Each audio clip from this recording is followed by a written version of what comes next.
Good morning friend Priyanka life styler आमी प्रियंका नतून आरेकटी ब्लगे सबाइके स्वागत जानाई। सबाई केमन आछो? आशा करछि खूबই ভালো আছো আর তোমাদের ভালোবাসায় আমরাও খুব ভালো আছি। আজকে এখন বাজে সকাল 6টা আর 6টা থেকেই ব্লগটা শুরু করছি। কোনো কাজ তো হয়নি, শুধু কোনো রকম একটু ফ্রেশ হয়ে তাই ক্যামেরার সামনে এলাম। সারা দিনের ব্লগটা স্কিপ না করে প্লিজ দেখো, আশা করছি খুবই ভালো লাগবে। সকালে উঠে বাইরের দরজা খুলতেই দেখলাম মাসি শাক নিয়ে যাচ্ছে। কিছুটা পাট শাক আর দুয়াটি সাঞ্চে শাক আছে, তাই মাসিকে ডেকে দুয়াটি সাঞ্চে শাক নিয়ে নিলাম। বাড়িতে সবাই সাঞ্চে শাকটাই পছন্দ করে। তৃষ্ণার বাবা তো খুব ভালোবাসে, ওনাকে যদি একটু মোটা মোটা করে পেঁয়াজ কেটে সাঞ্চে শাক ভেজে দেওয়া হয় উনি আর তোমার কাছে কিছু চাইবে না খেতে। তবে এখন শাক পাতা খেতে গেলে খুব ভয় লাগে জানো, শাকের মধ্যে ছোট্ট ছোট্ট সবুজ কালারের পোকা থাকে। আমরা শাক যখন বাজি বুঝতেই পারি না, ওগুলো থেকে যায়। কিন্তু কত সাবধানে বাঁচবো বলো? আর পাতায় যদি জ্বালা থাকে সেগুলো যদি বাঁচতে গিয়ে মিস্টেক হয়ে যায় তখন তো সেটা পেটে যাবে, গেলে অন্যরকম অসুবিধা হয়ে যাবে। তো যাই হোক, তোমাদের সাথে গল্প করতে করতে উঠোনটাও ঝাঁট দেওয়া হয়ে গিয়েছে। বাসি ঝাঁটাটা ধুয়ে রেখে দিয়েছি, এখন থালা বাসন কটা মেজে নিচ্ছি। খুব একটা থালা বাসন আসে না সকালে, আমার দুই একটা থালা বাসন। তৃষ্ণার বাবা রাত করে খায় সেই থালা বাসন, আর টিফিন নিয়ে যায় সেইগুলো। আর কুয়োর জল তো কি ঠান্ডা, গরমের সময় কুয়োর জল ঠান্ডা হয় আর শীতের সময় গরম হয়। কুয়োর জল থাকলে যার বাড়িতে আছে সেই জানে, ব্যবহার করতে খুব মজা লাগে। তবে আয়রন হয় খুব জানো। তো ওদিকের কাজ তো সব সেরেছি, ঘর মুছেছি, ঘর ঝাড় দিয়েছি, সেটা তোমাদেরকে দেখাইনি। এখন ঠাকুর ঘরে এসেছি, গোপালকে সেবা দিয়ে নেব। তবে তৃষ্ণারা এখনও ঘুম থেকে ওঠেনি, বিছানাটা তোলাও হয়নি। বেলার দিকে বিছানার কাজ আছে অনেক। তবে আগেই খাবারটা দিয়ে নিই গোপালের। এই প্রতিদিনের মতো সকালে আমি যে কাটিং মিছরি দিয়েই সেবা দিই, সেইভাবে আমি কাটিং মিছরি দিয়ে আর প্রদীপ জ্বালিয়ে ধূপ জ্বালিয়ে আমি গোপালের ভোগটা লাগিয়ে দিলাম। তবে তৃষ্ণা ঘুম থেকে উঠলে আমার এই কাজটা করতো, সেটা তো তৃষ্ণা ঘুম থেকে ওঠেনি আর ডাকেনি। সারা রাত ঘুমাতে পারে না, তো ওই জন্য ছোটো মানুষ একটু যদি ঘুম না হয় তাহলে ওর শরীরটা ম্যাচ ম্যাচ করবে, তাই ওকে আর ডাকলাম না।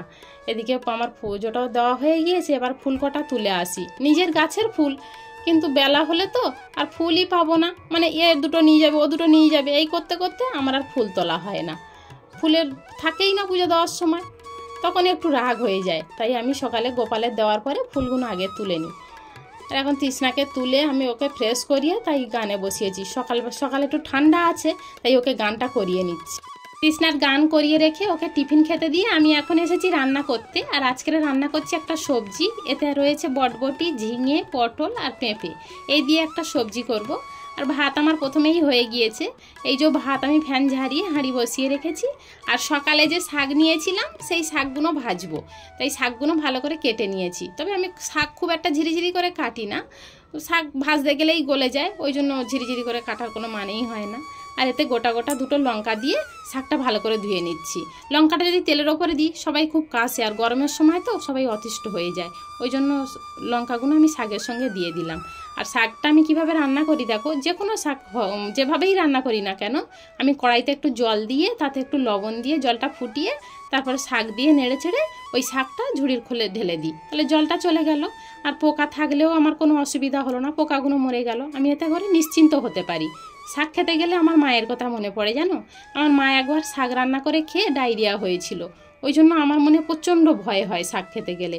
তাই আমি এইভাবে খাই, আর মাকেও বলি যে তুমি খুব সাবধানে খাবে। আর মাকে কেন, সবাইকেই বলি। রান্না কমপ্লিট করে হাঁড়ি কড়ি সব মেজে রেখে এখন ঘরে এসেছি বিছানার চাদর পাল্টাতে। তোমাদেরকে সকালে বললাম না যে বিছানায় প্রচুর কাজ আছে, সেটা বেলার দিকে করব, এই কাজেরই কথা বলছিলাম। তবে নিচে একটা ব্ল্যাঙ্কেট পেতেছি আর উপরে একটা সুতির ব্ল্যাঙ্কেট। তবে এরও কারণ রয়েছে, সেটা পরের ব্লগে বলবো আমি তোমাদেরকে। আর এইগুলো তুলে এনেছি, এগুলো তো সব কাচতে হবে। তাই এখন সকালের কিছু খাওয়া দাওয়া হয়নি, ভাবছি একটু সার্ফে ভিজিয়ে রেখে তাই খেয়ে নেব। তাই একটু উষ্ণ গরম জল করেছিলাম, সুতির জিনিসগুলো একটু ডুবিয়ে তাই রেখে দিয়েছিলাম, দিয়ে খেয়ে দিয়ে এসে তাই এগুলো এখন কাচতে বসেছি। আর অল্প একটু নোংরা হয়েছিল, তো ঘামের একটু নোংরা হয় গরমের সময়, সেই জন্য অল্প অল্প করে কেচে তাই এখন একটু মেলে দিতে যাব। আর প্রচণ্ড রোদ পড়েছে, আমার মনে হচ্ছে না যে বেশি সময় লাগবে বলে শুকাতে। এত রৌদ্রের তাপ, দাঁড়ানো যাচ্ছে না উঠানে। তবুও আমাদের উঠান অনেকটা ছাওয়া হলেও কি এত গরম দাঁড়াতেই পাচ্ছি না। সব কাচাকুচি করে মেলে দিয়ে এখন এই কুয়োর চাতালটা পরিষ্কার করে নিচ্ছি। এতে প্রচুর পরিমাণে নোংরা জমে, আর যদি পরিষ্কার না করা হয় স্লিপ করে। আর তৃষ্ণা যদি পড়ে যায়, শাশুড়ি মা যদি পড়ে যায়, ওই ভয়তে সবসময় পরিষ্কার করে রেখে দিই। আর পরিষ্কার করে না রাখলে যে কোনো জিনিস দেখতে ভালো লাগে না। তো এদিকে সব কাজ সেরে স্নান সেরে ঠাকুরের ভোগ টোগ লাগিয়ে এখন এসেছি, দেখছি জামা কাপড় সব শুকিয়ে গিয়েছে। তাই আর বিকালের জন্য তুলে রাখলাম না, ঘরের মধ্যে জপিয়ে রেখে দিলে খাটটা একদম জ্যাম হয়ে যায়।